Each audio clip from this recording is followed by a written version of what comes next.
Savez-vous que 90% des conflits relationnels proviennent d'une mauvaise communication? Cette statistique révèle une vérité bouleversante sur nos interactions quotidiennes. Vous êtes-vous déjà demandé pourquoi certaines conversations tournent au désastre alors que vous aviez les meilleures intentions du monde? La réponse se cache souvent dans des erreurs de communication invisibles mais destructrices. Aujourd'hui, nous allons explorer ensemble 5 erreurs de communication courantes qui sabotent silencieusement vos relations. Plus important encore, vous découvrirez des stratégies concrètes pour les éviter et transformer vos échanges en moments de connexion authentique. Bienvenue sur Clarté Mentale, votre refuge pour un bien-être mental épanoui. La communication est le pilier fondamental de toute relation humaine réussie. Elle détermine la qualité de nos liens avec notre famille, nos amis, nos collègues et notre partenaire de vie. Pourtant, la plupart d'entre nous n'avons jamais appris les véritables codes d'une communication efficace. Les erreurs de communication ne sont pas des défauts de caractère. Elles sont simplement des habitudes mal apprises qu'il est possible de corriger avec de la conscience et de la pratique. Commençons par explorer ces 5 pièges qui empoisonnent nos relations. La première erreur qui empoisonne subtilement nos échanges est l'écoute sélective. Cette tendance consiste à n'entendre que ce qui confirme nos opinions préconçues. Quand quelqu'un nous parle, notre cerveau filtre automatiquement les informations selon nos croyances. L'écoute sélective crée un mur invisible entre vous et votre interlocuteur. Elle génère des malentendus profonds et nourrit un sentiment de frustration mutuelle grandissant.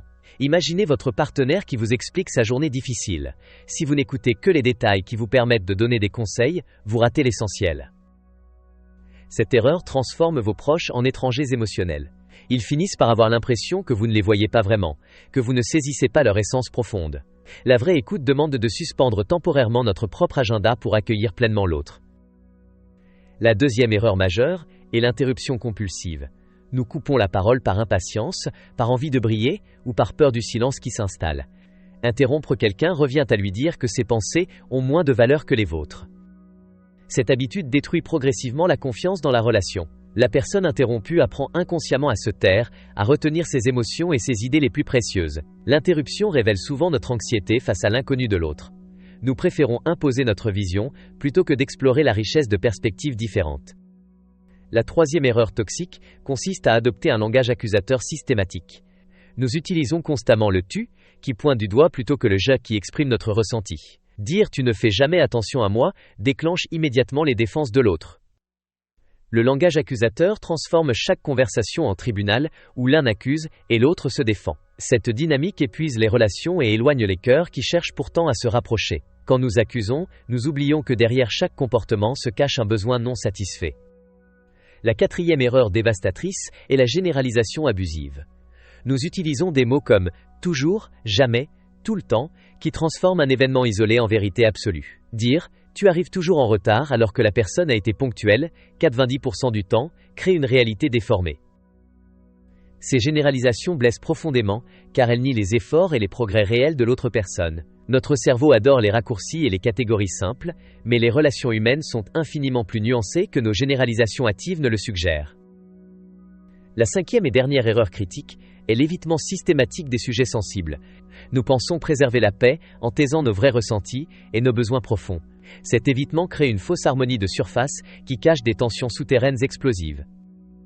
Éviter les conversations difficiles revient à laisser des infections émotionnelles s'aggraver sans traitement. Vos proches sentent intuitivement ces tensions cachées et l'atmosphère devient lourde, chargée de reproches silencieux qui empoisonnent progressivement la relation. Maintenant que nous avons identifié ces 5 erreurs destructrices, explorons ensemble des stratégies concrètes pour les transformer en force relationnelle. Chaque erreur peut devenir un tremplin vers une communication plus authentique et bienveillante. Pour développer une écoute authentique, commencez par poser votre téléphone et regardez vraiment la personne qui vous parle. Répétez mentalement ce que vous entendez avant de formuler votre réponse. Cette technique simple vous force à traiter complètement l'information reçue. Posez des questions ouvertes qui invitent à l'approfondissement. Comment te sens-tu par rapport à cette situation, plutôt que « est-ce que ça va ?» Cette approche montre votre intérêt sincère pour l'univers intérieur de l'autre personne. Pour maîtriser l'art de la patience conversationnelle, comptez mentalement jusqu'à 3, après que votre interlocuteur ait terminé sa phrase. Ce petit délai magique évite 90% des interruptions impulsives et montre votre respect pour sa parole. Respirez profondément quand vous sentez l'envie de couper la parole monter en vous. Cette respiration consciente calme votre système nerveux et vous reconnecte à votre intention de connexion authentique plutôt qu'à votre besoin de dominer la conversation. Remplacez le langage accusateur par des expressions de vos besoins personnels. Au lieu de « tu ne m'écoutes jamais », essayez « j'ai besoin de sentir que mes paroles comptent pour toi ». Cette approche transforme immédiatement l'atmosphère en invitant à la compassion. Adoptez cette structure simple et efficace, commencez par décrire la situation, puis exprimer votre ressenti, et enfin clarifier votre besoin. Cette structure vous aide à exprimer vos émotions sans blâme, ni accusation destructrice. Elle ouvre la porte au dialogue plutôt qu'au conflit défensif. Pour éviter les généralisations toxiques, remplacez toujours et jamais par des descriptions factuelles précises. Dites « cette semaine tu es arrivé en retard 3 fois », plutôt que « tu arrives toujours en retard ». Cette précision ouvre la porte au dialogue constructif. Célébrez aussi les exceptions positives.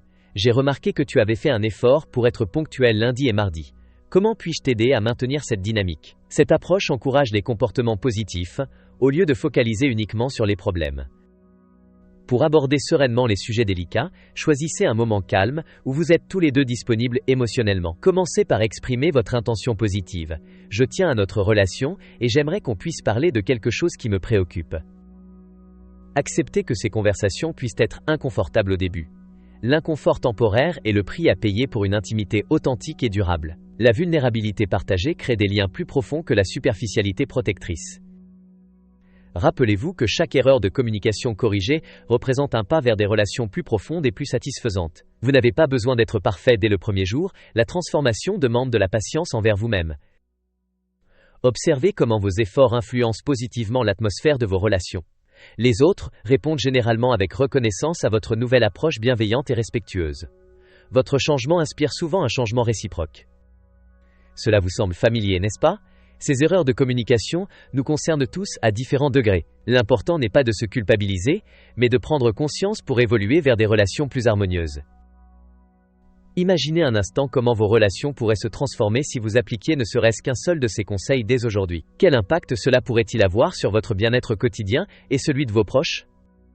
En résumé, nous avons exploré 5 erreurs majeures qui sabotent nos relations.